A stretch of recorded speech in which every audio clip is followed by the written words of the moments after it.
I have a great pleasure actually to introduce our speaker today. I'm super excited actually about this talk. Jonny Hancox from Nvidia will talk about digital medicine and the AI era. Jonny is a senior data scientist within Nvidia's healthcare team. Originally a product designer, Jonny found his way into programming in the early 90s, and like his current employer has been I'm sure that you're sharing the screen. Actually, he really sees the value of the partnership with the doctors, and that is something that we are not seeing in many industrial members. So he closely collaborates with hospital clinicians and researchers to deal with unstructured data. Jonny has held position at Imperial College London's for robotic surgery, and is currently a research associate at the AI Center for Value-Based Healthcare, King's College of London. He has amazing series of publication. Actually, yesterday I read one of his paper published in 2020 in Nature Digital Medicine called entitled "The Future of Digital Health with Federated Learning." So this is a topic that perfectly relevant to the scope of C2SHiP. Jonny, the platform is yours, and we are listening to your talk. Thank you very much, Bijan and David as well for the introduction to this group. First of all, can you hear me okay? And can you see my screen as well? Yes. Good. Yeah, please bear in mind also that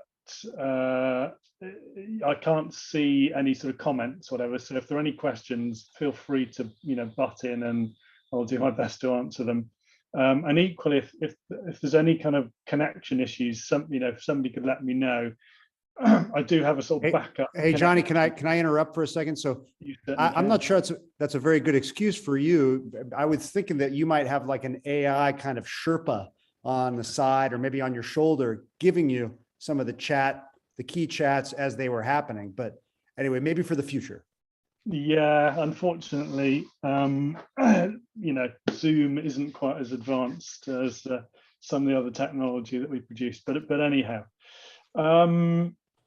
Yeah, so thanks for the introduction as well. I think you pretty much kind of covered it. I'm a bit of a sort of jack of all trades and master of none, and jump on whatever seems to be the most interesting bandwagon at the time, which for me currently is the sort of AI side of sort of healthcare and engineering.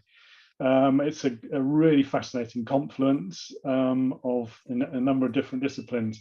I've got a whole bunch of slides, and I'm going to try and rattle through them and skip over the less interesting ones, and concentrate on the ones I think I'm anticipating are going to be sort of more interest to this group.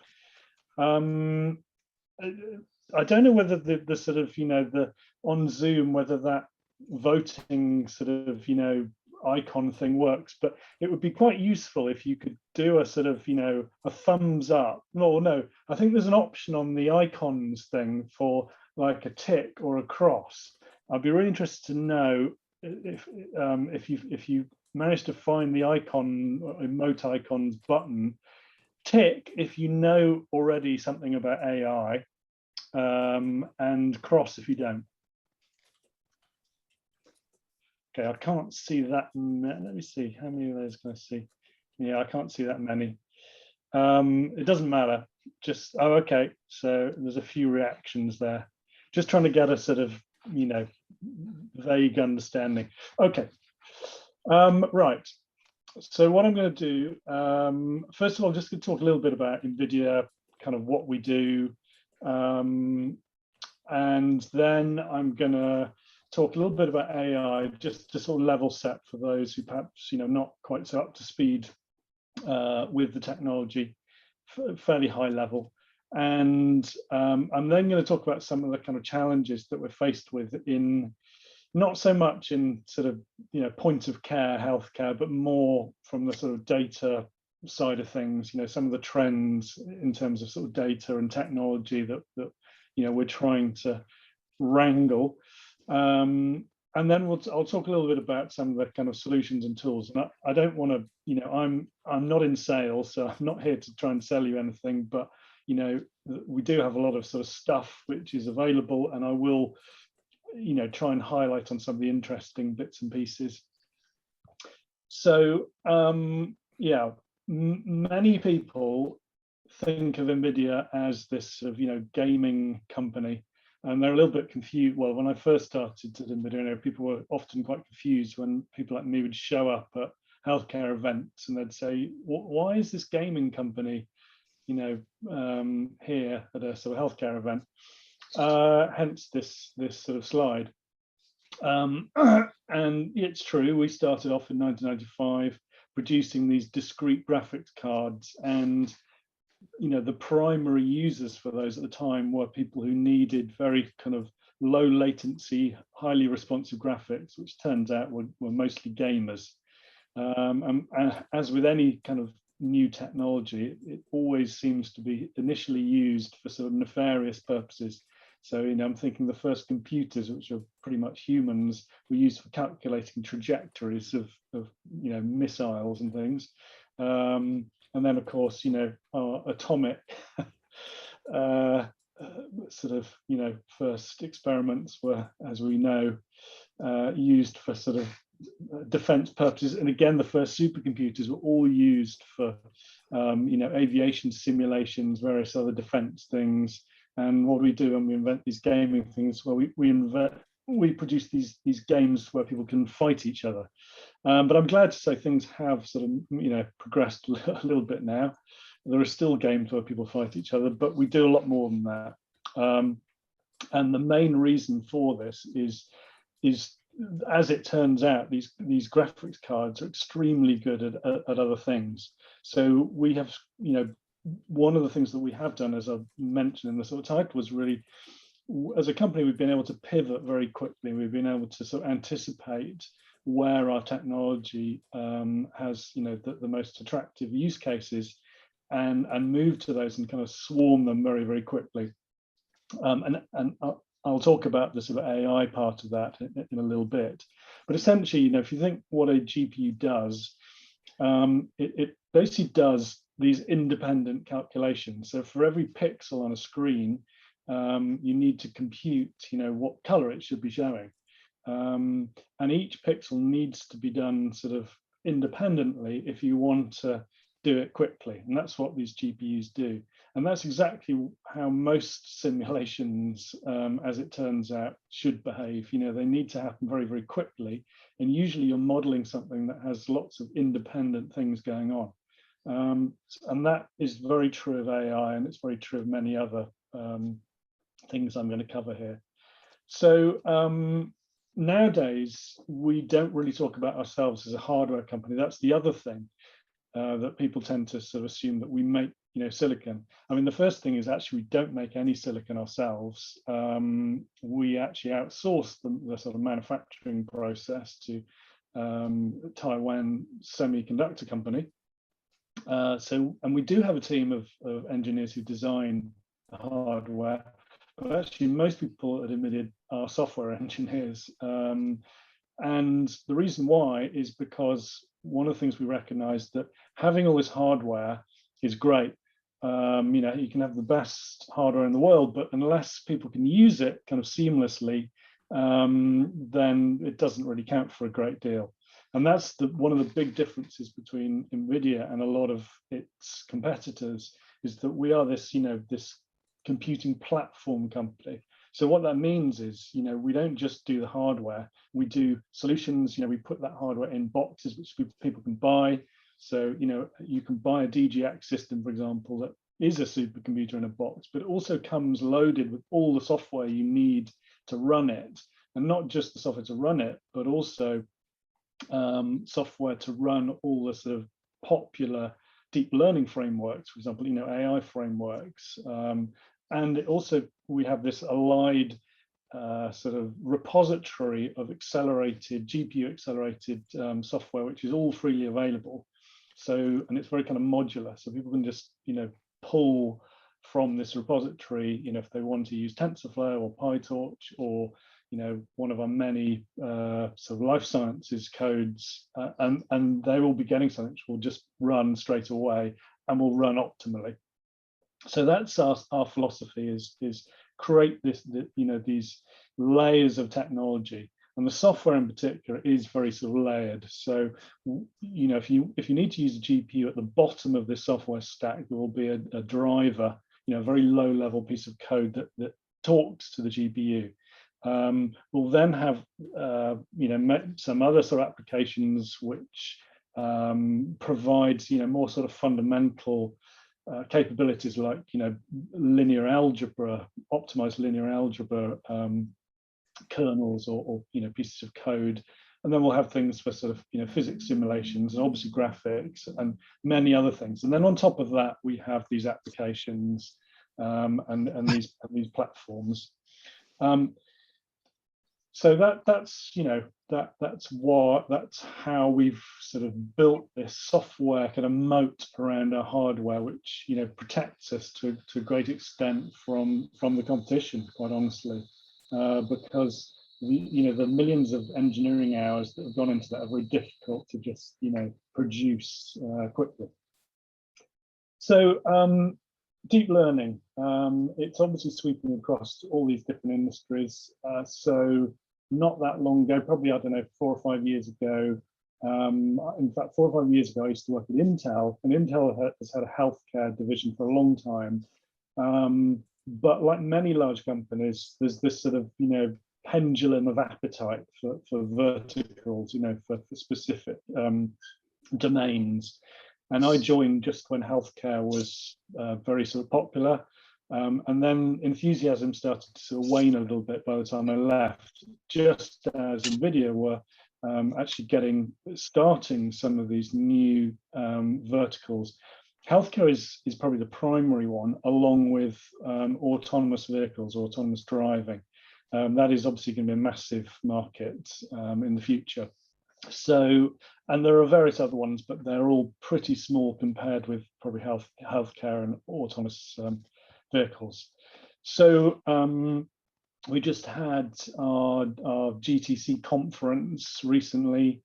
A lot of the slides that I've got here, I pinched from some of those presentations.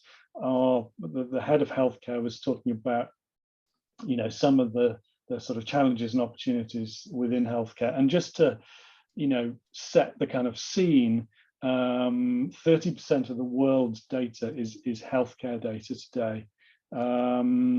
And there are all sorts of statistics you hear about. Every year we're kind of producing exponentially more of that data as well. So 50 petabytes hospital data per year, 160,000 hospitals globally, 10,000 disease types, 2 million devices of medical devices, 16,000 drugs in the R&D pipeline at any one time.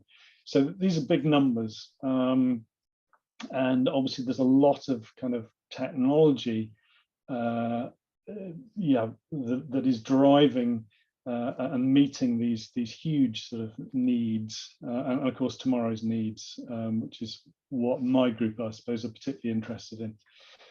So that's the kind of background to this. Let's just have a quick recap on the sort of AI, a level set on it. First thing, I mean, this is all pretty basic. I know you guys are probably very familiar with this, but what do we mean by AI? It's a very kind of overloaded term. It's not particularly useful one. It has all sorts of connotations of evil robots and things like this, science fiction films, all that sort of stuff.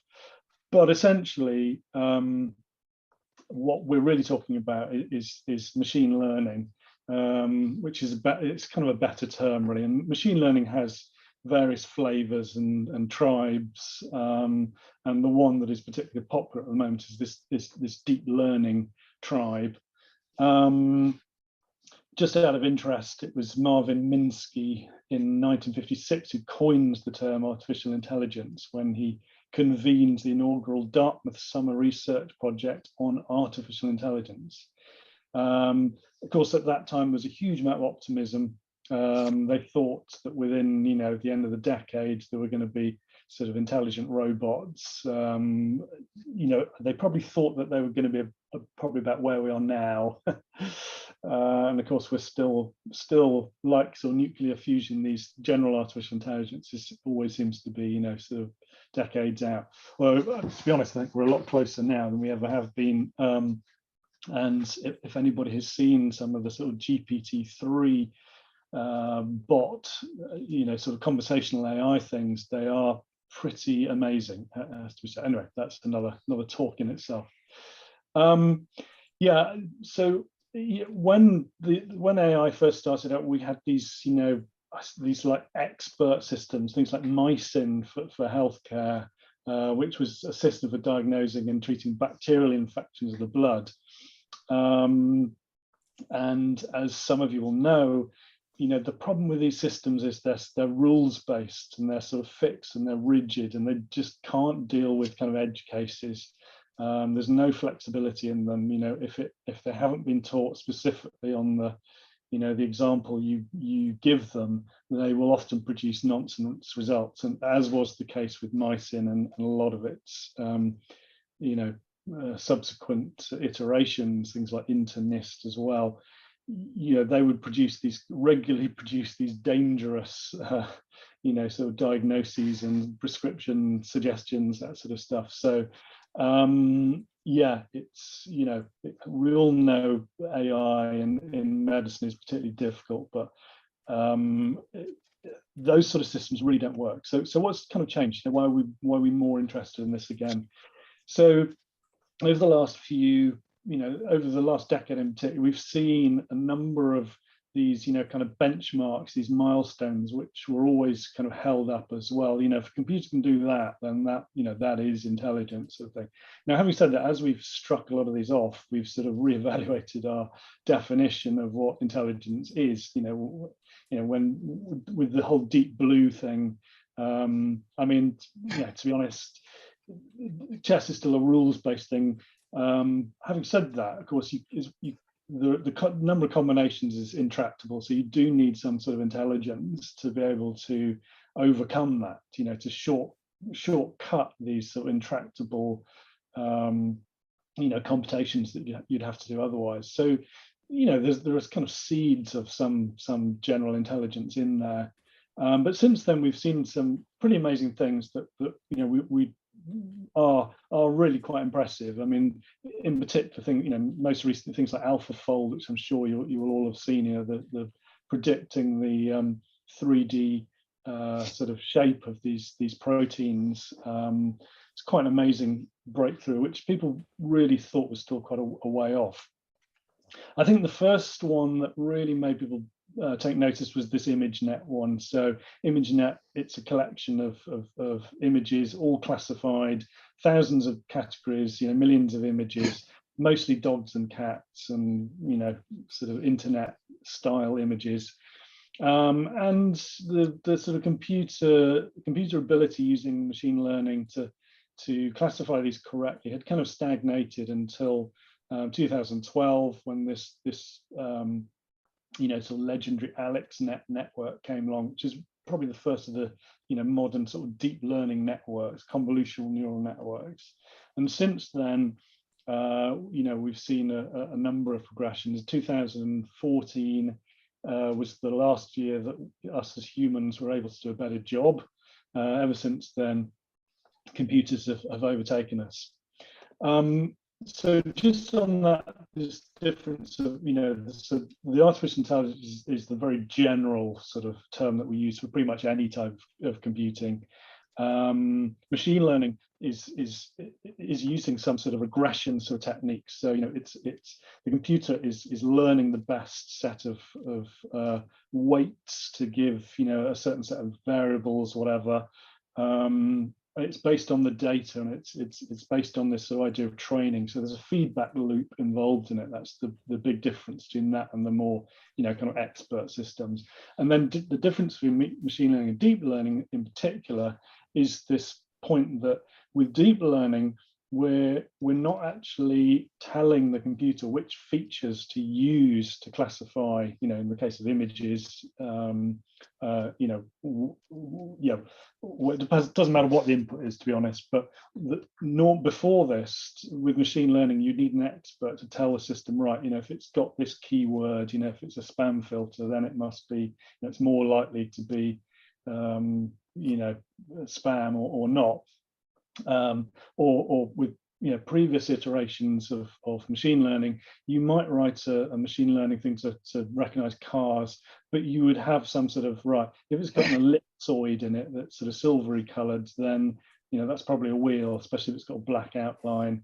And you would probably come up with a series of rules like that, and then let the machine find those artifacts in an image, and then use some machine learning to weight the combination of those features. And that worked pretty well. But the big breakthrough of deep learning, like I say, is that we don't do that. We don't tell it which features are important. We just expose this algorithm to a set of training examples and some associated labels. So, if it's a cat or a dog, whatever else.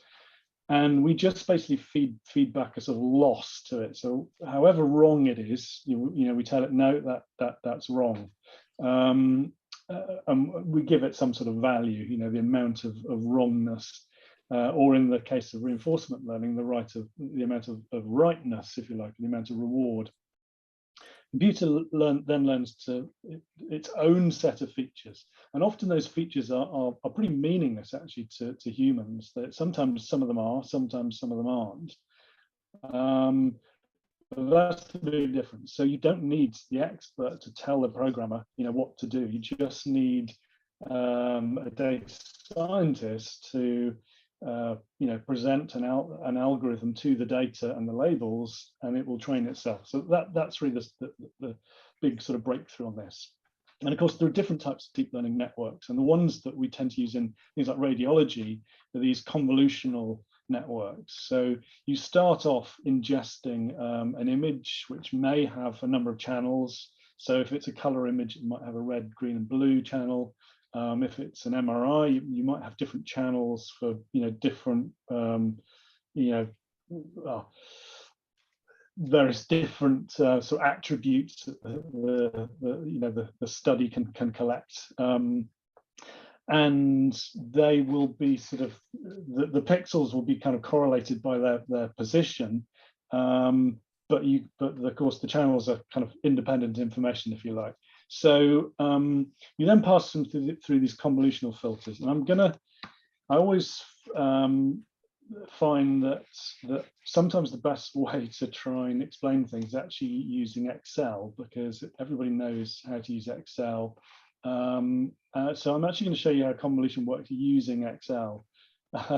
So the way it works is we have these.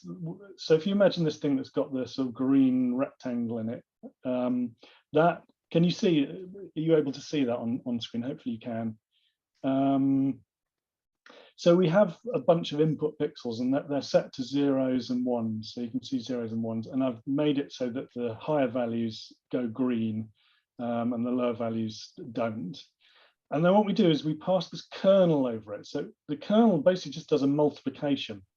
And when the computer is learning, it actually sets the values of these kernels itself. So it learns what the best values are of this kernel to pick out features. So for example, I've created an artificial version here where this particular kernel is picking out vertical lines. And the way it does that is it's got this, it multiplies each of the input pixels. So first of all, it will do this little rectangle here, and that will feed the output pixel here, and so on. And it will slide this across the whole input, multiplying. So it will multiply -1 by -1 by 0, 1 by 0, and so on throughout the whole thing. It will sum them up, and it will produce an output. And then what we do is we kind of tweak those values to get a slightly sort of different value. We use this thing. This is called an activation function, and it basically just passes the output through some sort of filter, if you like, which introduces some non-linearity. So I've got some examples actually of different sort of activations here. These are actually used in the classification side of things. So imagine you've got a network that is producing a prediction for, you know, a cat, a dog, a horse, a mouse, a llama. So we've got these different classes, and the network, you know, comes up and says, well, you know, I'm predicting that this value of 1 for cat, you know, dog, 10 for dog, 14 for horse. So some in neural networks we use these sigmoid activation functions, which are sort of S-shaped. So if you pass those values through that, you can see that we end up with these values where 3 of them are very close to 1, 1 is very close to 0, and the other is sort of halfway between them, which is not great for making predictions. So what we tend to do when we're making an AI prediction is we use the softmax function, and you can see what it does. It basically encourages the highest value towards 1, and then discourages all the others. And it also does it so they all add collectively, they all add up to 1. So like a sort of probability. And that's how we teach these things. So we then, you know, if the correct value was horse, then this will get a loss of 0.02, because that's the difference between its prediction and what the correct value should be. So sorry, that's probably going into way too much detail, but it's quite a useful sort of thing just to try and visualize. I know some people like to visualize these things. So each of the layers in a network like this tends to learn more and more abstract features. So the first features that will be learned nearest the input are going to be textures, you know, sort of vertical lines, that sort of thing. So you can see here, you know, we've got some sort of input, and the first filters that it will learn will be these, you know, sort of fundamental visual features, and they apply to pretty much any type of image, you know, whether it's radiology or whether it's ImageNet. If you're training a face classifier, then it will probably start to learn some slightly larger features, things like noses and eyes, and then hopefully higher up the convolutional neural network, it will actually learn to recognize faces. And you know, if you're trying to do a sort of door opening facility, you know, security system, then hopefully it will actually be able to recognize, you know, individual people.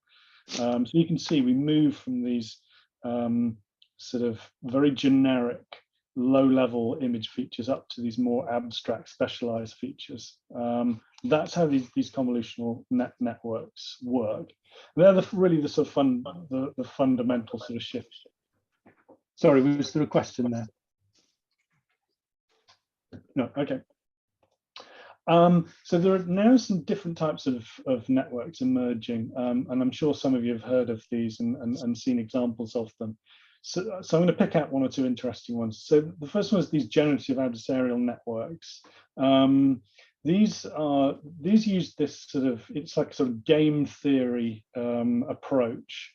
And the best analogy to this is the sort of, imagine you've got a forger and a policeman. So the forger's job is to draw these images of banknotes that look as realistic as possible, and the policeman's job is to try and discriminate between real ones and these fake ones. So as the forger gets better, you know, every time the policeman realizes he's been fooled, he'll of course look for some features. You know, sometimes it'll be the paper that's not quite the right, you know, pliability or whatever. Sometimes it's the ink, you know, color isn't quite right. So he'll learn to find these discriminative features, and that's exactly how these generative adversarial networks work. So it's a pair of networks, one of which is generating random images, and another is then trying to discriminate between these randomly generated images and real images that belong to a particular category. And you also get these other sort of flavor, which are called conditional GANs, so conditional generative adversarial networks. And they have been, this is where you actually supply some additional information. We're not just generating a random image. We can generate, you know, an MRI, let's say, with particular properties. So we might want a lesion in the left hemisphere or something. So you can actually get very specific about this. And one of the projects that we've been working with King's College London on the sort of UK's Cambridge One supercomputer does exactly this. It generates these brain MRIs, and they're incredibly realistic. You know, experts have a very hard time actually telling them apart from real ones. The little animation in the middle is actually showing a training round, actually on a simpler network, but also generating these MRI images. And you can see as it cycles around from the beginning, it starts off with just random noise, and then the more epochs, the more realistic it gets. And this is being used to simulate, you know, for example, rare pathologies that we don't have many cases of, and for educational purposes, and also to sort of, you know, try and monitor disease progression. You know, we can because we can make this thing conditional, we can say, okay, what would happen if we intervened at this stage and, you know, gave this treatment, and then we can see what the outcome might be.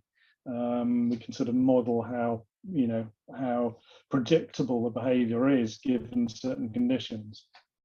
So that's the generative adversarial networks, and they have a lot of use. You can use them just to segment images as well, and we use that quite a lot. They're very, very successful at that.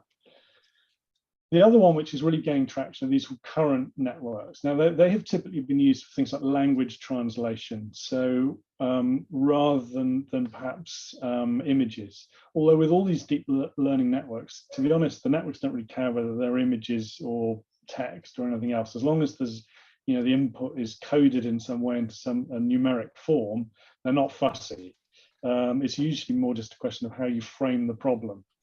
So, you know, you could express a long piece of text as a series of pixels if you wanted to. You know, if you encoded each pixel as one of 255 words in a dictionary, you could do that. There's probably not much point in doing that, but you could, and it would probably work, if not optimally. So, and there are lots of these different types of recurrent neural networks, and the basic idea we're trying to do here is we're trying to string something together over a sort of time sequence. So if you think of a you know, language input essentially does have this, you know, the sequence, and then the more up-to-date neural networks, things like these long short-term memory, what they do is they actually store kind of information about things which they've encountered in the past, and they actually have this sort of gating system that can it can sort of promote the importance of certain previous words depending on the current input, and they can also suppress the importance of previous words based on the current input. They're quite complex. I'm not going to go into that now, but essentially they use this kind of gating mechanism, which is pretty analogous to a tap or a sort of transistor. You're using one input to change the importance of something else. And most of the modern networks we see today use this principle. So you'll read a lot about attention. And there was this one famous paper a couple of years ago now, attention is all you need, which is basically saying that actually most of these convolutional networks that we used to rely on, which are still used, and they still have use cases, you can actually use these attention mechanisms to do pretty much the same. So they're very general purpose, these modern networks. So a good example of the way it might work is, you know, if you're doing a translation between French and English, the order of the words in the sentence may differ, you know, but and of course every language has its own sort of, you know, idiosyncrasies in that respect. And what attention is able to do is to learn the importance in a sentence of one word given other words. And you can see on this confusion matrix that, you know, it has correctly sort of not just learned to associate the words in the same sort of order, but actually it can deal with this fact that, you know, the European economic area, those words are in different order in French. And what we can do is actually we can use these attentional interfaces to show how some of these networks are actually working. So you'll see these things where AI can be used to caption images, for example. So here, a woman is throwing a frisbee in a park. When it's outputting the word frisbee, you can get the network to actually show you which pixels were most useful or most interesting when you generated that. And you can see these sort of heat map masks which are showing you for the underscored word where the bit of most importance was. So that's how the attention thing works, and that's been a really sort of transformative approach. And the pinnacle of this are these transformers, we call them. So you'll have heard about things like BERT, which is a type of transformer, and essentially that's what they're doing. So rather than with a convolutional network where nearby pixels are sort of weighted together using the convolution process, this doesn't use it. This basically just flattens all the input just as a bunch of pixels, and then it learns to use this attention mechanism it learns these associations itself, which is why they're so general purpose.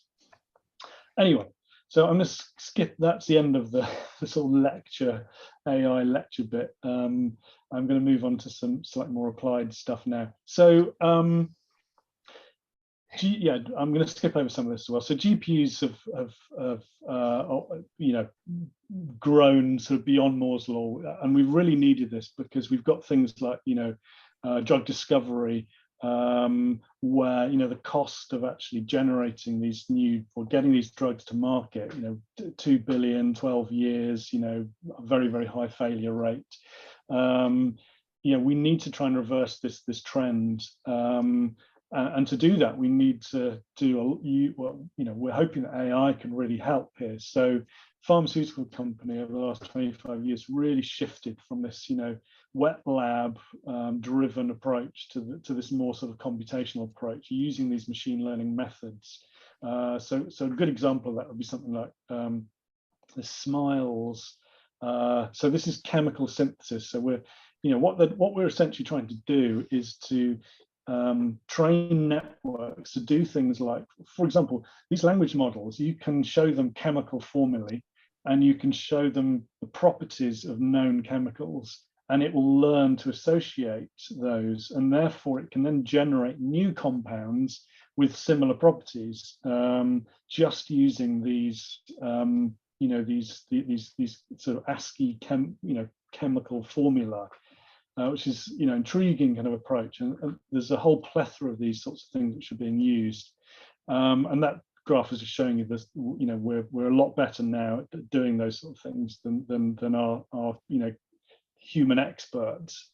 Problem is that the growth of the size of the models, AI models we're using, is just going exponentially. So this is a bit of a problem, and this is something that this is why we've got things like Cambridge 1, because we've just got this insatiable appetite for whenever we make the GPUs more powerful, people go, oh, we can do this now. In that case, can we do that?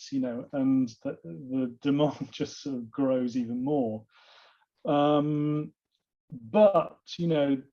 as I mentioned, we can do all sorts of amazing things just for the language models, and not combining with the sort of chemistry side of things. We can do question answering from really complex bits of text. We can mine all the kind of scientific literature in a particular domain or subdomain.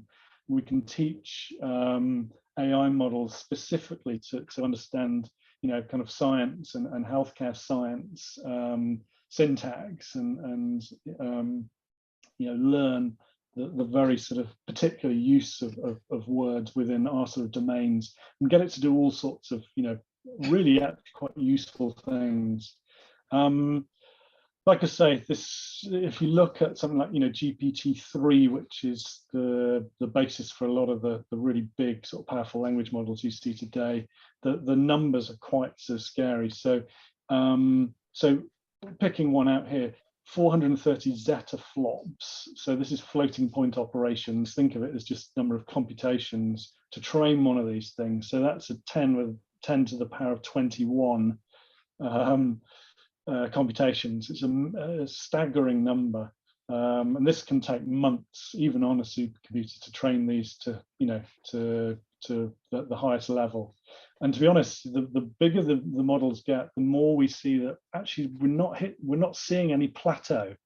The thing we're limited by at the moment is really just the compute power and the data, which is interesting and a little bit scary. So yeah, this is why this demand is just going up and up. I mentioned, the language medical specific. We've got this Datatron, which is a particular one that was done with University of Florida, trained on 100 billion words. This, like I said, this is a clinical language model. Problem you've got with it, it should be reasonably obvious. So the faster you can train these things, the more expensive the hardware you need. And of course, there's a small overlap between what's technically feasible and what's actually practical, either because it takes too long or because it's going to be too expensive. So, these are some of the challenges we're sort of wrangling with at the moment. I'm going to skip over a couple of these bits. Same with genomics. We're generating more and more of this data, and we're not really using it in earnest in clinical practice today. It's really at the sort of beginnings.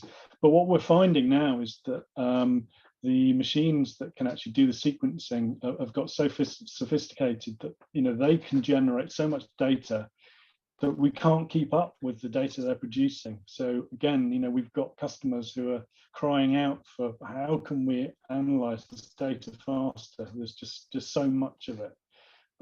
So these are major kind of focuses for us. One of my particular favorites actually is digital pathology. So I've spent a lot of my time working on that.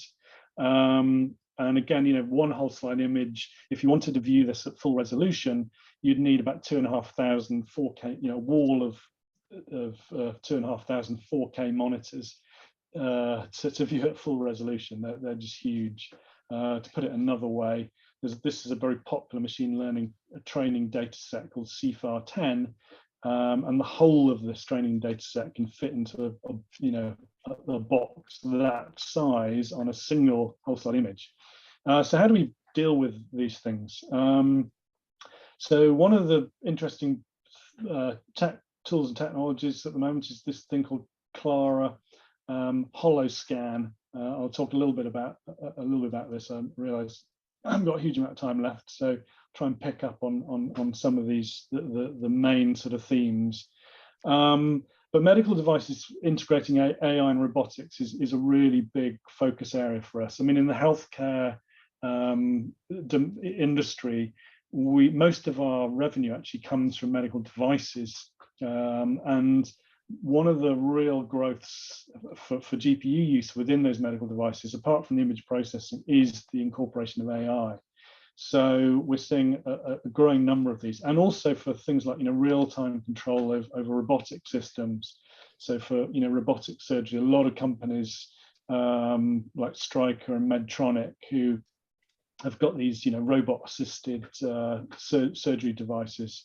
And there will be a lot of GPU kind of technology that is making these things more. Obviously, they have to be able to react very much in real time. Often they're having to ingest video feeds, image feeds in real time as well. So this requires very low latency, sort of high throughput computing. So obviously, it should be obvious why GPUs are so important. So you've got this high-speed I/O. We need to be able to get the data onto the GPU very quickly. We need to use also these physics simulations as well. I probably haven't got time to go into this, but machine learning is actually being used now to simulate physics, because simulating physics using classical mechanics, it just takes too long. It's a bit like the sort of chess thing. Just cycling through all the possible permutations is just not tractable. You have to sort of shortcut it, and machine learning is now used to do exactly this. And obviously there are a lot of classical use cases for things like registering images, registering sort of preoperative CTs with real-time ultrasound, that sort of stuff. So yeah, we've been at our recent GTC. We announced this technology called Clara Holoscan. I'm actually going to show a little video that I think probably gives you a flavour of this, of some of the capabilities, probably better than I can explain it. Hopefully this will work. From imaging to surgical assistance, artificial intelligence is helping to deliver a new standard of healthcare. Doctors use medical devices to learn everything they can about their patients. Now, Nvidia Clara Holoscan can be used with medical devices to add real-time AI applications, like what radiation therapy company Research is doing here to help healthcare providers at every stage of treatment. Here's an example of how Clara Holoscan reconstructs, automatically segments, and renders patient anatomy. Clara Holoscan can help to navigate treatment plans with voice, giving doctors the insight they need when they need it. Zoom in. Zooming in the image. Rotate left. Rotating image left. Remove ribs. Removing the ribs. AI has also entered the surgical suite, and Clara Holoscan can be used as an extra set of eyes, detecting anatomy and tracking tools. Together, medical devices and the Clara Holoscan computing platform bring real-time decision support to healthcare. Yeah, hopefully that gives you a little sort of flavour of some of the capabilities of Holoscan. I'm going to skip over this, but essentially, it's it's designed for this kind of clinical AI use cases, mostly with kind of medical devices as opposed to sort of more data center AI. We've got some other things which handle that. So let me just skip through to the end because I'm going to skip over all this. Like I say, that was always my intention. But I want to mention federated learning, which was mentioned before. So we have some techniques here for sharing AI models between hospitals, so training them across hospitals without the data actually ever leaving the hospital. And we produced a paper recently on this. We had 20 different hospitals across the world, 8 different countries, and they managed to train this model to predict whether patients would need oxygen support based on chest X-ray and some clinical notes. And the accuracy was higher than any of the individual institutions were able to train on their own. So this is a great way of kind of circumventing, some of the privacy and security and sort of governance hurdles that make it very difficult to get AI out in the clinic. I'm going to skip over this as well because I've already talked quite a bit about drug discovery. I just quickly want to mention MONI, which is this is an open source initiative for medical AI. So for researchers and developers, engineers that you've got, researchers, data scientists, they might be interested in this. It's all free open source software for doing medical AI. So, all the sort of boilerplate stuff you'd have to do, like loading, DICOM studies, it does that stuff for you. We've got a lot of pre-trained models that people can use as well. And we've even got a automatic assisted annotation tool, which I sadly don't have time to show you now, but I'm quite happy to share these slides and perhaps you can have a look in your own time. I'm gonna wrap up there actually, because I think I've probably spoken for long enough and we're pretty much on the hour now. So if there are any questions, I'm very happy to take them, of course. Wow, Jonny, amazing talk. Wow, I can listen hours and hours. This is the best talk that I hear about AI and application in the medicine. It's amazing how we have a progress on it. So I know that we don't have much time. I quickly go into the questions or some great questions shared in the chat box. David Armstrong mentioned that, Jonny, this talk was both concrete and mind-bending. Can you briefly discuss best practices in explanation AI moving forward? So, explainable AI. No, explainable AI. Explainable AI. Got you. The Farsi translation would be explanation AI. Explainable AI. Yes, thanks. No, I got it. Yeah. So interestingly, there have been some papers recently where I mentioned before that with deep learning, the network learns its own features. that has actually, you can actually get encourage the AIs to learn a set of features that are interpretable by humans. So this is one really nice way of doing it, because often the features, there are many different sets of features that you could use to understand, you know, the same thing with the same level of accuracy. Some of them will not be, you know, discernible by humans, others will. So you can encourage it to pick out features that are interpretable to humans. And for example, Path AI, who are a digital pathology company, I'm sure some of you may have heard of them. They're one of the sort of larger US ones. They actually have released a paper or submitted a paper recently that explains exactly that. So I think that's one approach. The other one, of course, is using some of those techniques, like, for example, you know, showing the images with, you know, where's the attention focused on for this particular aspect of the, you know, classification or diagnosis or whatever. The other thing you can do, of course, is break these things down into subsystems, because, you know, this is a really interesting thing, actually. I mean, in the future, there's no particular reason why we need to actually use images. The images are really for the human benefit, but actually the AI can learn from the sensor data directly. This is one of the things we've, you know, we do a lot of things like Fourier transformations to form images so that we can understand the images, but actually the computer doesn't need to. It can learn off the raw data. But you can similarly, you can break, you know, AI down into subtasks, and then some of those outputs are a lot more easy for us to ingest than others.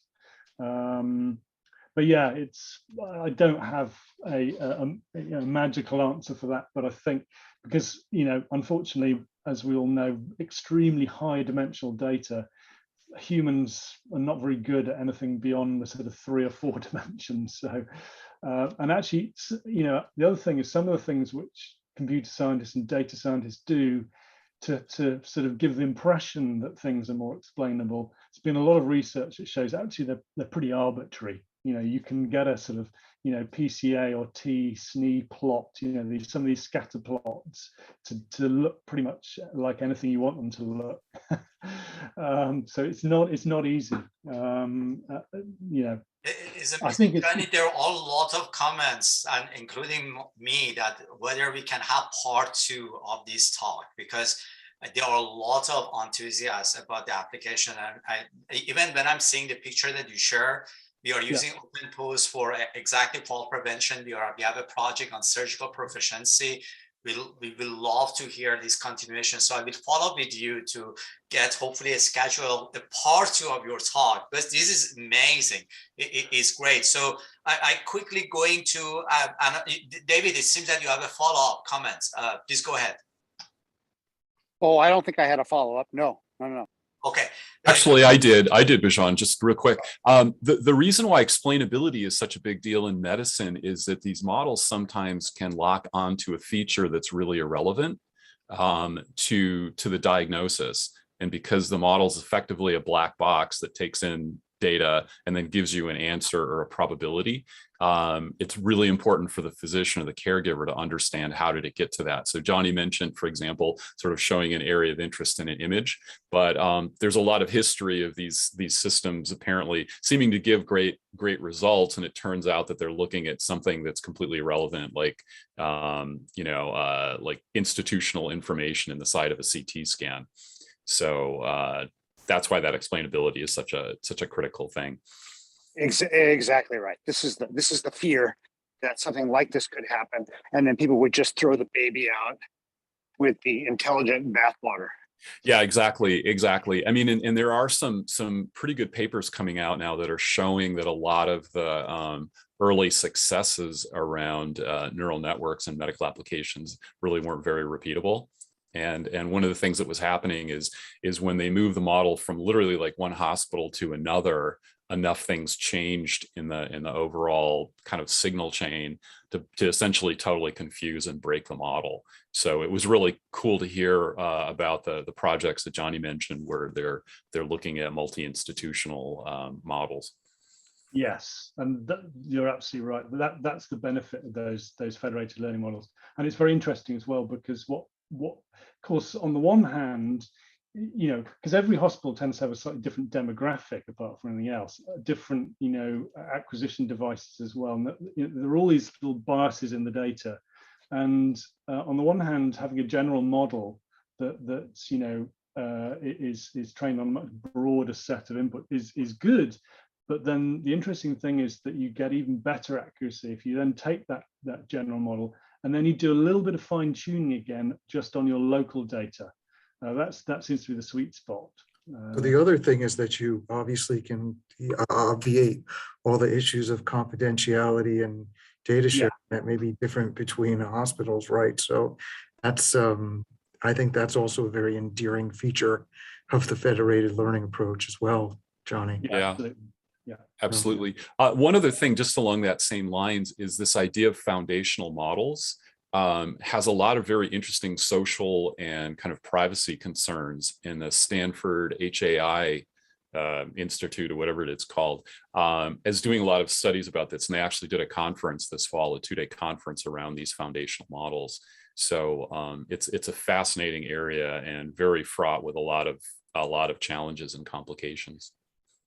Indeed, I'm seeing that also Santiago actually shares some amazing resources for these explainable AI at Caltech. So that's definitely, I encourage everyone to look at it. It's amazing. I screened through that. That was great. So actually we're running in time, but I'm seeing that Michael patiently raised hand. So Michael, go ahead and ask your question. And it will be rather a comment, and I hope Jonny is going to agree with this, because, and I think it's important to hear this comment for the group, kind of egoistically saying. So we have in industry to deal a lot with hype surrounding AI.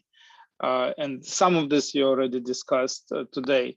I just want to correct a couple of things. First of all, there is nothing intelligent in artificial intelligence. That's we need to recognize very well.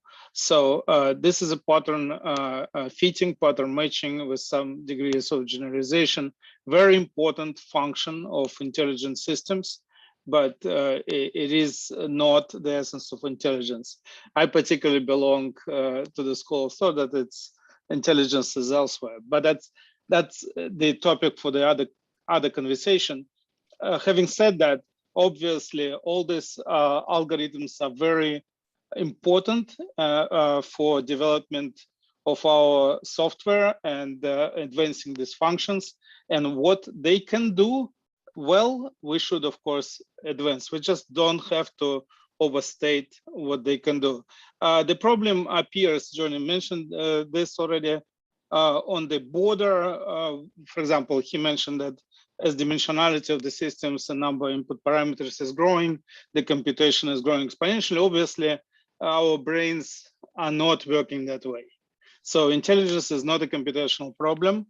And that's another thing that we need to be very clear about, just to recognize the limitations. And that's what I wanted to correct for the moment. If we want to have a follow-up on this topic, I will be more than happy maybe to share a little more about some work that we were doing and some work that I was doing as a part of IEEE, where I co-chair committee in ethically inspired intelligence research for autonomous systems. So basically we have a lot of discussions about the implementations of autonomous intelligent systems and how this should be incorporated in the society and in particular in healthcare. Just to add one sort of interesting thought to the mix on this. So we often talk about these things, these algorithms as being, lacking this kind of general intelligence. The most recent models, the most recent very powerful language models are actually now showing some signs of this interest. This is a really recent thing. So for example, some of those language models I talk about have actually figured out kind of human level arithmetic. They have learned how to do arithmetic just based on language. So you can ask them questions, mathematical questions, which they've never seen before, and they will give you the right answer if it's just a smallish number of digits, which is fascinating, really fascinating. Yeah, it's the and it's these emergent properties. Randy, yeah. It seems that somebody's phone is not mute, but again, we are running time. But Jonny, I will follow with you. I know that some people also can connect with you with your permission. We'll share also your contact information, and we'll share also that recorded talk with the members who couldn't attend the talk. But we are hoping to have part 2. So this is to be continued. This is very exciting, definitely overlapping with interest of many impact in the clinical field. They would like to learn about it. I know that several people are already using the Nvidia actually product. So that would be very exciting. Thank you so much again. With that, happy Friday and happy holidays. Happy Thanksgiving to all the folks over there, and thank you very much for allowing me to talk to you. And very, very happy to receive any follow-ups in any form, whether it's email